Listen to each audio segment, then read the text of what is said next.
Okay, Charlie, you know, technically I have no idea about anything. I'm computer illiterate, so I've asked you to steady the van. Yep, I've got it almost done. Yep. You've done it? Yep. Okay, time for you to get to real work. Oh. That's easy. When you've got your supreme territory, it's easy. What are we going to have to eat because we're on the road? Well, let's make some tempura prawns. So something that's obviously a bit different for your usual camping fare. Then we've got this beautiful kewpie sesame soy dressing that we're going to mix with some kewpie mayonnaise. So I'm sure a lot of our guests at home are familiar with kewpie mayonnaise. Really, really creamy and delicious. And once you mix that through, it makes a really awesome dressing combined together. How come those prawns look different to the prawns I normally get?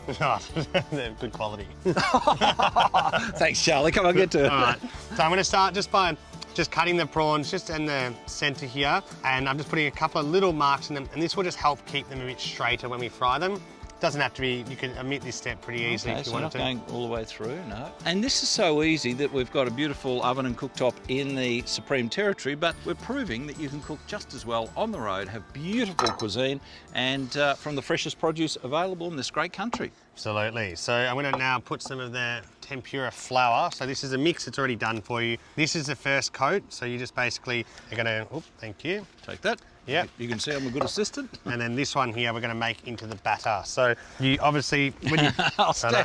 right in the wind. I'm standing back here, it's all going fine, because Charlie's going to have flour all over him. Yeah. So yeah, probably not the best idea in the wind.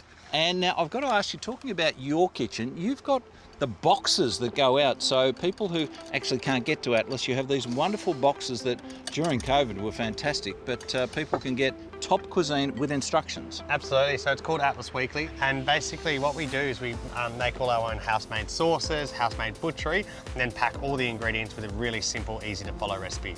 And we're not just talking about a meal, we're talking meals for 2 or 3 days. Correct, yeah, so people still cook it themselves, but it's just a, really high quality produce. So this one here, when you're deep frying, obviously it's important to be really, safe with it. So I like to test one first.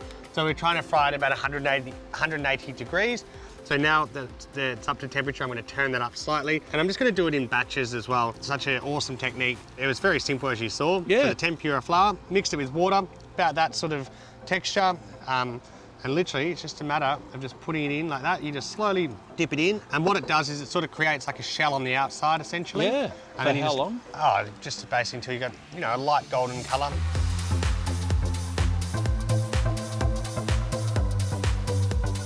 So here we have some organic soba noodles. So these are actually made in Australia, in Ballarat, which is pretty interesting. Well done to the Ballarat team. Ballarat, lots to do. Spend at least a couple of days up there. So these are almost done. We've got those soba noodles in, they won't take long. Can you overcook a prawn? Yeah, of course you can, but I think that you can overcook a prawn, but with deep frying, obviously, you've got the batter on the outside, you're going to dip it in a lot of sauce, so to be honest, if you overcook it a little bit, it's not going to hurt too much. And there's another one of your favourite pieces of appliances, the crumble. I thought these were play toys, but actually they go there. Yep, to pick it up. And there, and you can pick it up. So I'm just adding the kewpie Japanese dressing, the sesame soy, and then I'm going to add in some of this wasabi mayonnaise. Really, really delicious. So, wasabi is hot, isn't it? Yeah, it's not over the top, this one. It's quite, it's got a really beautiful flavour. So give that a whisk as well, and then we're ready to serve.